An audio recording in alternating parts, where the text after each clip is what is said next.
quand j'ai commencé à forger, j'ai commencé par un refus. Je ne voulais pas faire de volute ni de fer torsadé.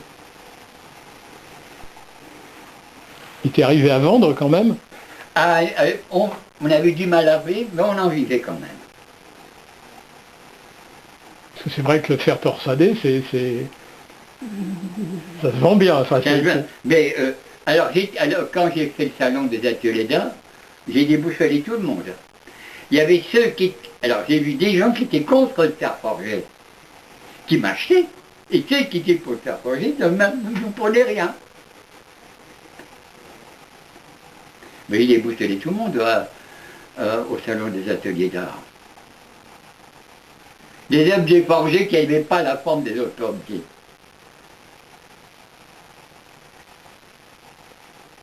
Et on ne pouvait pas renier que ce n'était pas forgé. Et il y avait un petit stand de rien du tout. Les ferronniers venaient me voir pour dire, mais comment tu obtiens ta matière? Et je leur répondais, en tapant dessus. Et je pensais qu'ils me foutaient de leur gueule. Non. C'est en tapant dessus. Il faut voir le résultat. Et tout ça, mais que moi je suis assez étonné que mes sculptures sonores, là j'ai joué cet hiver à Saint-Pierre, tout le monde était absolument séduit. Et des fois je dis, mais comment ça se fait que les forgerons n'ont pas trouvé ça?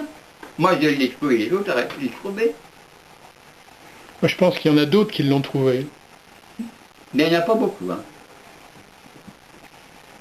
Il n'y a pas beaucoup de conteurs qui écrivent leurs contes. Oui. Hein? Oui. On peut faire le parallèle, je crois. Mais il y a peut-être, mais il y a... Je crois qu'il n'y a pas beaucoup de gens qui... Alors si, il y a les cloches traditionnelles, les clarines. Par exemple, mon nom, Redon, veut dire cloche. En provençal. Ah ouais? Ouais. Tu vas à Arles, tu demandes à Redon, c'est une grosse cloche comme ça pour bélier. T'étais prédestiné? J'étais prédestiné. Si tu veux, j'ai toujours été à la pêche à la ligne comme ça. Je me souviens des premières... T'as dû faire beaucoup de pêche à la ligne quand même pour récupérer autant je dirais, de belles choses avec le temps. Ben oui, mais j'ai toujours pêché à la ligne. Oui, tiens, pour aller en Suède, tu sais comment j'ai été en Suède? On stop? Oui, mais j'étais sur les Champs-Élysées. Et je me disais, cet hiver, est-ce que je vais à Casablanca trouver du travail ou je vais en Suède? Hein, la Suède en hiver c'est froid, et Stockholm, Casablanca c'est quand même mieux passer en hiver, même si je postais, c'était quand même mieux. Ben, j'ai joué ça à pile ou face. Et ça a été Stockholm. Ben, je suis parti en Suède.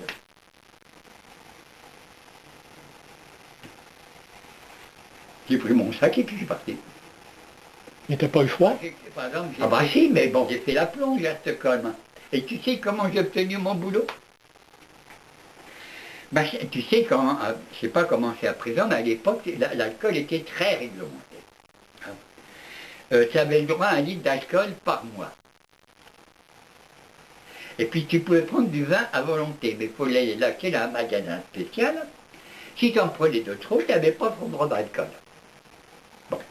Et moi, j'avais le droit à 1 litre d'alcool par mois. Alors j'ai donné mon droit à un restaurateur et j'ai du boulot. Et comme par exemple, alors tiens, le mime ça aussi. J'ai rencontré un type, et c'est pas c'est en fait que j'ai fait connaissance de l'existence d'Anton Artaud. Parce qu'il y a un copain qui m'a qui m'a parlé d'Anton Artaud, Anton Artaud, là. Bon, j'ai lu. J'ai été modèle à un peintre, à une femme qui était peintre. C'était une descendante de Lindbergh, l'aviateur. Elle était toute fière de dire qu'elle est truc. Il y a un jour, il y avait des copines, c'était un dimanche. Hein.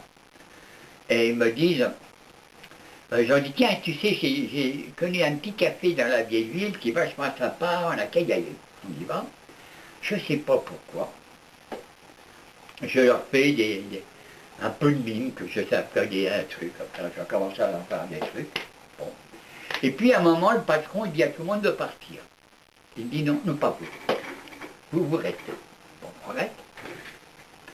Et puis il installe des tables, il met des tasses de café, des tables et tout ça, et moi. Et lui, il enlève nos tasses, il nous en met d'autres, il nous amène des gâteaux. Bon, bah, qu'est-ce qu'on fait? On touche ça, puis à un moment, il vient vers moi, il dit, vous ne pouvez pas faire ce que vous avez fait tout à l'heure. Qu'est-ce que vous voulez? Moi, j'ai fait ce que j'avais fait tout à l'heure. Eh bien, les gens qui venaient, c'était une troupe qui venait fêter, je ne sais pas quoi, une troupe de théâtre. C'était dit. Une troupe de théâtre. Et là, le metteur en scène m'a aidé. Le patron m'a passé une cave pour que je puisse répéter. J'ai un copain qui était là un jour, Marceau vient. Il dit, faut qu'il aille voir Marceau. Mais non, non. Il m'a poussé au cul pour que j'aille voir Marceau, je ne voulais pas y aller. Pendant tous ces jours de Marceau à Stockholm, je voyais tous ces spectacles, il y allait à tout. Et après, je suis rentré, et c'est lui, quand il m'avait donné rendez-vous à Paris, au Théâtre de la Renaissance, et là, il m'a dit, il faut aller chez Decroix. C'est comme ça que c'est comme ça que tu l'as rencontré finalement. Oui. C'est en allant en Suède. Oui. À un moment où tu n'aurais pas dû y aller. Enfin, Ben voilà. Bon, on a la vue, on a l'oreille, on a le goût, on a le toucher. Il y a aussi l'intuition, il y a le sens de l'espace et de la durée. Et ça, on les oublie.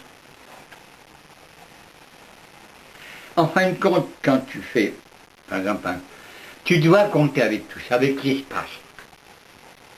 Un objet qui est, par exemple, un jardin, c'est un espace. Et il y a toute une partie de sensations. Et justement, l'industrie nous enlève cette histoire de sensation, de perception, qui ne travaille plus.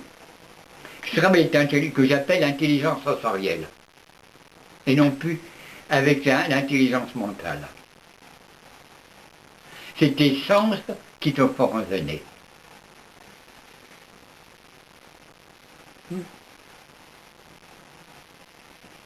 Et ça, on le perd actuellement.